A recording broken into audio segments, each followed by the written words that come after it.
That's really put a lot of pressure on the Springs. But Vince Abbott won it for the Chargers with a 39-yard field goal with 12 seconds left to play, 16-13 over the Colts.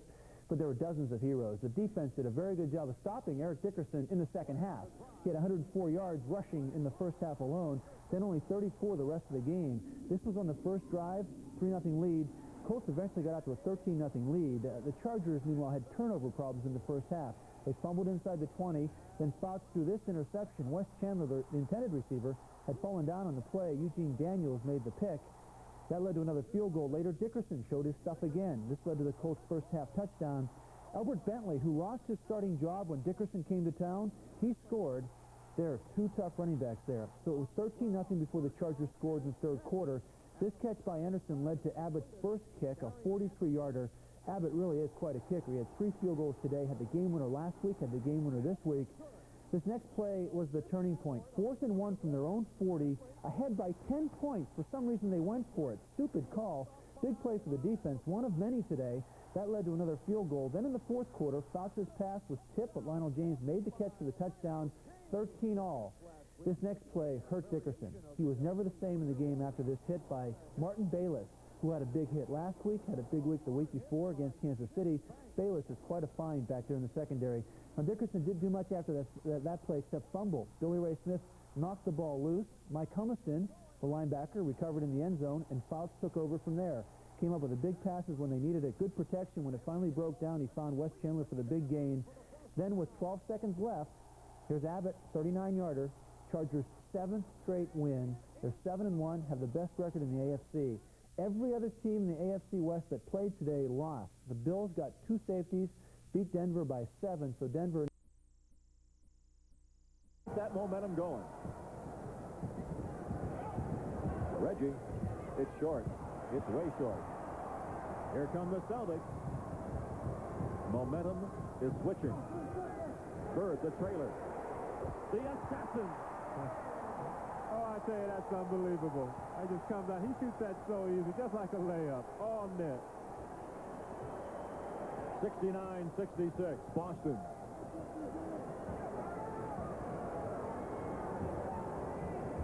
So the Clippers have let a 6-point lead fritter away. Cage to Darnell Valentine, who's open and he scores. Darnell has a season-high 13. 69-68, the Celtics. Bird, of course. They go to Bird again. He scores again. Woody. In and out. The Celtics bring it back. Parrish to the hole, and he's going to catch up with him. But welcome back to Sun Up San Diego. We're at North County Fair with a wonderful audience and with Frankie Avalon, who's still with us. Last night, lit the trees at the Hotel Del Coronado. Yeah, you know, the Hotel Del Coronado is, of course, a monument. I mean, it's a legend, and I was really happy to be there because, you know, I don't know if many of you are aware of the fact that the first ceremony, the lighting of the Christmas tree, happened way, way, way, way back. And you know who lit the first lighted tree, Christmas tree? I don't have a clue. Thomas Edison. Oh, that's right. He actually installed the lights at the... That's right, and was there for the actual lighting of the tree ceremony. Incredible. I was wondering... To meet a lady who comes from, or at least her husband comes from those same roots, and you've worked with her for a number of years. We're going to meet her now. She was the original Champagne lady on the Lawrence Welk television show. She's now a San Diego resident. She just performed at SeaWorld, did a benefit there. We saw her at the Gaslamp Quarters Theater, the Han Cosmopolitan, in the play earlier this year, so she's still very much around the scene. Please welcome Robeerta Linn.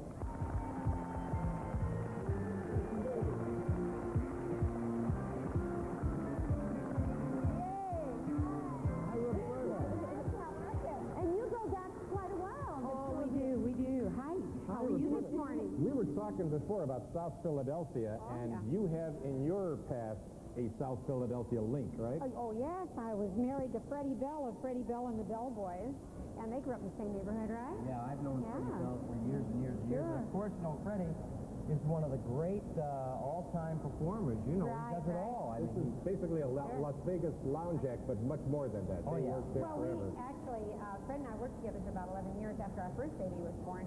And then we eventually broke away from the Bellboys and worked like a Steve and Edie. We went in Caesar's Palace together and split billing with the Fifth Dimension. We played New York at the Copa and the Plaza and stuff. So we did kind of break away, and then we broke up. And then we went our own separate ways again. Now the kids are working to support us. How many kids came out of that? I have Freddie Bell Jr. and Angela Bello. He's a beautiful angel in Italian. Is Bello his real name? Bello is his real name. Angela Freddie Bello. Bello. Hey, how can you miss with that name? In fact, Connie Francis is my daughter's godmother. Oh, is that Yeah, I've got a gorgeous picture of us together, and Pat Henry is her godfather. All that talent. And yes, another nice Italian guy, Vito Musso, is my son, or was my son's godparent. Vito Musso was the great saxophone player with Stan Kenton. He did Sorrento, that thing. All right, so I guess eventually show business becomes very incestuous. Everybody, you talk to anybody in the business for 2 minutes, and you will have worked with somebody that they worked with. And well, it's amazing. It does work that way. Even if you've never met someone in the business, when you do, it's like you've known them, and they've known you, so there's a mutual admiration immediately. I think there was a great rapport, too, in Vegas during the 60s and 70s because it was a smaller group and community of entertainers. My husband and we had a house. I'd have everybody off the strip for Christmas. It wasn't home. We'd have Steve and Edie over and one of my favorite singers, Tony Bennett, and Sammy, and Don Rickles and his mother. You ever have Frankie over? He's a little miss that you never invited him over. I know he was never there during the holidays with me. At least I didn't know it. I was with my family. That's right. He's got a great family. Yeah, I have a lot of them anyhow. The road, what's the average schedule? Now, you said, we were talking before about old-time TV. You missed it all. Yeah, I did. It's amazing. You know, people talk to me about Leave It to Beaver and Star Trek, all these shows. I never did get to see them because, you know, as Robeerta knows, we were always traveling. So whether it be a plane or a train or getting into a little town that, you know, had maybe one station. So, you know, we didn't get to see much of television. I did 42 weeks of one-nighters without a day off. Wow. And we averaged 300 miles a day, and that's the truth. And to look glamorous every night on stage. Kidding? After a while, they got to be tough. Not easy. Now, we have two great singers with us today, so are we going to get them to sing for us? What do you think?